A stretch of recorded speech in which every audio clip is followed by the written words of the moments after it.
Hi friends, welcome back to just cement channel. So just ఒక 2-3 points చెప్తాను అంతే, ఎక్కువ చెప్పడానికి కూడా లేదు. ఈరోజు ఎపిసోడ్ చాలా బోరింగ్గా ఉంది. అండ్ ఇలాగే ఉంటే కనుక బిగ్ బాస్ సీజన్ 8 కొంచెం ప్రోగ్రెస్ అవ్వడం చాలా కష్టమే. ఎందుకంటే ఖచ్చితంగా ఫైర్ అయితే ఉండాలి, కంటెస్టెంట్స్ లేకపోయినా హోస్ట్లో అయితే ఉండాలి. అప్పుడు లాస్ట్ సీజన్ హిట్ అవ్వడానికి one of the main reasons Nagarjuna గారి హోస్టింగ్ కూడా. బట్ ఈ రోజు మాత్రం హోస్టింగ్ అంత బాగాలేదనిపించింది. మీకు ఏమనిపించిందో కింద అయితే కమెంట్ చేయండి. సో ఫస్ట్ 3 పాయింట్స్ కనెక్ట్ అవుదాం. ఫస్ట్, సోనియాని ఎందుకు ఫస్ట్ సేవ్ చేశారు, తర్వాత సోనియా వర్సెస్ విష్ణుప్రియ గొడవలో ఎవరిది కరెక్ట్ ఎవరిది రాంగ్. అండ్ ఆల్రెడీ నేను ఎలిమినేషన్ అప్డేట్ ముందే చెప్పాను, ఒకళ్ళే సేవ్ అవుతారు కూడా చెప్పాను. సో నా ఇన్స్టాగ్రామ్ పేజ్ కూడా ఫాలో అవ్వండి. అండ్ ఫస్ట్ టైం చూస్తున్న వాళ్ళ ఛానల్ అయితే సబ్స్క్రైబ్ చేసుకోండి. అలాగే వీడియో నచ్చితే కనుక లైక్ చేయండి. సో ఫస్ట్ సోనియాని ఫస్ట్ సేవ్ చేయడం మనం చాలా సీజన్స్లో చూసాం ఆల్రెడీ. రతిక, గీతు ఇంకా చాలామంది విషయాల్లో కొంచెం లైట్గా నెగిటివ్ కంటెంట్ ఇస్తున్న వాళ్ళకి ఓవర్ కాన్ఫిడెన్స్ అయితే పెంచే ప్లాన్ చేస్తారు. సో అలాగే ఓవర్ కాన్ఫిడెన్స్ పెంచారు. ఫస్ట్ సేవ్ చేయడం వల్ల సోనియా ఖచ్చితంగా కాన్ఫిడెన్స్ అయితే పెరుగుతుంది. ఆ కాన్ఫిడెన్స్ పెరగడం వల్ల ఇంకా అగ్రెసివ్ అయ్యే ఛాన్సెస్ చాలా ఎక్కువ ఉన్నాయి. సో దాంతో ఇంకా గొడవలు అయ్యే ఛాన్సెస్ చాలా ఎక్కువ ఉంటాయి. సోనియా నుంచి ఖచ్చితంగా కంటెంట్ అయితే వచ్చింది మనకు. ఫస్ట్ వారం సోనియా లేకుండా ఉంటే కంటెంట్ చాలా వరకు తగ్గేది.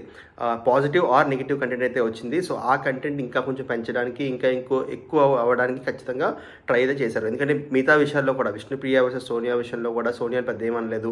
అండ్ ఆల్సో మిగతా కత్తి నైఫ్ డాగర్ విషయంలో కూడా సోనియాని పెద్ద నెగిటివ్ అయితే చేయలేదు. సో సోనియా పోలరైజ్ అయితే చేసింది ఖచ్చితంగా కంటెస్టెంట్స్ని. సో చాలా ముందుకు వెళ్ళే ఛాన్సెస్ చాలా ఎక్కువ ఉన్నాయి. So either negative or positive అయితే ఒక ఇంపాక్ట్ అయితే క్రియేట్ చేసింది. సో అందుకని సోనియాని ఫస్ట్ సేవ్ చేసినట్టు నాకు అనిపించింది, కొంచెం కాన్ఫిడెన్స్ పెంచడానికి. బట్ అది అర్థం చేసుకొని కొంచెం బాగా ఆడితే ఇంకా ముందుకెళ్ళే ఛాన్సెస్ చాలా ఎక్కువ ఉన్నాయి. ఇప్పుడు సోనియా వర్సెస్ విష్ణుప్రియ, దీంట్లో బయట సోషల్ మీడియాలో చాలా కమెంట్స్ అయితే జరుగుతున్నాయి. అడల్ట్ యాక్ట్రెస్ అందని ఏమి అనలేదు Sonia, just adult rated comedy ఒకటే అంది.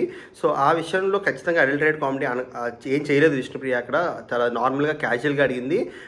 బట్ అడిగినా కూడా దాన్ని కొంచెం ఎక్కువ చేసి చెప్పారు సోషల్ మీడియాలో. సో సోషల్ మీడియాలో విష్ణుప్రియకి అండ్ సోనియాకి కూడా స్ట్రాంగ్ పిఆర్సే ఉన్నట్టు అనిపిస్తున్నాయి. ఎందుకంటే ఇద్దరు ఒకరి మీద ఒకరి చేతి చెప్పుకుంటూ వచ్చారు. బట్ దాంట్లో ఆ విషయంలో సోనియా విష్ణుప్రియ అని అలా అనలేదు, జస్ట్ అడల్ట్ రేటెడ్ కామెడీ ఒకటే అని చెప్పింది.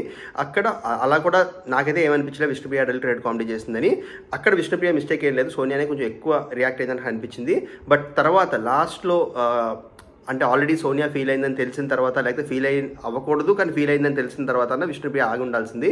తర్వాత వాడిన మాటలు, లేకపోతే బయట ఏడుస్తున్నప్పుడు వచ్చి నేను కూడా ఏడవగలను, ఈ మాటలు మాత్రం కొంచెం అనవసరంగా సాగదీసినట్టు అనిపించింది. అవి చేయకుండా ఉంటే బాగుండేది. సో దీంట్లో పెద్ద మిస్టేక్ అంటే ఏం లేదు ఇద్దరిది. అది కొంచెం సోషల్ మీడియాలో హైప్ అయితే చేస్తున్నారు ఇద్దరు ఫ్యాన్స్.